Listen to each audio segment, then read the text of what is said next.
సమయంలో మేము కొద్దిగా ఏమైనా ఇబ్బంది పెట్టినట్టున్నాం.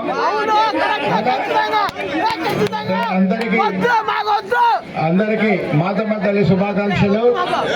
అమ్మవారి ఆశీస్సులతో ఈ గ్రామ ప్రజలు, మీరు ముఖ్యంగా యువత, మీ అందరికీ మంచి ఉద్యోగాలు వచ్చి జీవితంలో స్థిరపడాలని, అలాగే ఈ గ్రామం పాడి పంటలతో వర్ధిల్లాలని కోరుకుంటూ మీ అందరి యొక్క ఉద్యోగాలదా ఎంజాయ్ చేద్దామా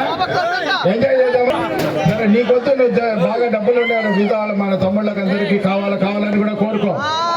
అలాగే మీ ఎంటర్టైన్మెంట్ ఇలాగే సాగి ఒక మంచి తిరునాళ్ళగా ఇది మిగిలిపోవాలని కోరుకుంటూ మీ అందరి దగ్గర సెలవు తీసుకుంటున్నాను.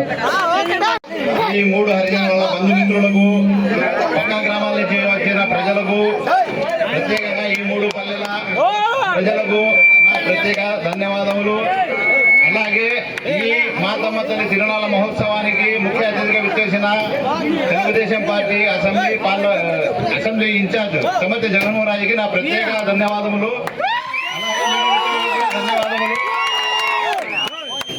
ఈ 3 పల్లెలకు నేను చాలా రుణపడి ఉన్నా.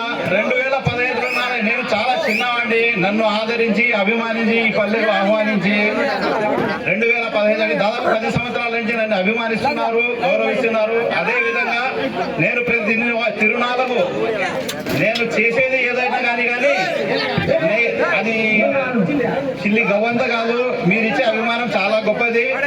కాబట్టి ఈ 3 పల్లెల ప్రజలకు ప్రత్యేకంగా నేను చెప్పదలుచుకున్నది ఏంటంటే,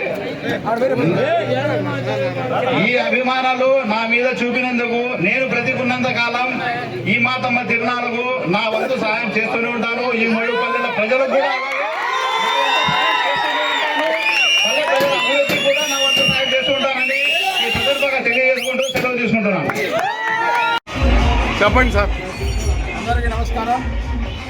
ఈరోజు సింధుపల్ల గ్రామం పెద్ద హరిజనవాడలో మాతమ్మ అమ్మవారి తిరునాళ్ళ ఘనంగా జరుగుతూ ఉంది. ఈ గ్రామస్తులకి, మండల ప్రజలందరికీ కూడా అమ్మవారి ఆశీస్సులు ఉంది. అందరూ కూడా మంచి పంటలు పండించుకొని ధనధాన్యాలతో వర్తించాలని అమ్మవారిని కోరుకోవడం జరిగింది. అలాగే వచ్చే రోజుల్లో కూడా సింధుపల్ల మండలానికి తిరుపడ ప్రాజెక్టు నుంచి కాలువల ద్వారా నేను ఇవ్వాలని చెప్పి ముఖ్యమంత్రి గారు కూడా 50 కోట్ల రూపాయలు ఫంక్షన్ చేయడం జరిగింది. అలాగే మండలంలో ప్రతి ఒక్క అభివృద్ధిని, ముఖ్యంగా ఈ పెద్ద హరిజనవాడని అభివృద్ధి చేసుకుంటామని తెలియజేస్తున్నాను. నమస్కారం. నేను దాదాపు 2015 నుంచి ఈ మాతమ్మ తిరునాళ్ళకు వస్తూనే ఉన్నాను. నేను ఈ 3 హరిజనవాడలు ఉన్నాయి. ఇక్కడ 3 హరిజనవాడలు నన్ను ఎంతో అభిమానించి, ఎంతో గౌరవంగా ప్రతి సంవత్సరం ఆహ్వానిస్తుంటారు. నేను ప్రతి సంవత్సరం వస్తూనే ఉంటాను. ఈ అభిమానం ఉన్నంతకాలం, ఈ మాతమ్మ ఈ టెంపుల్లో ఉన్నంతకాలం, నేను బతికున్నంతకాలం ఈ తిరునాళ్ళకు నా వంతు సాయం చేస్తూనే ఉంటానని ఈ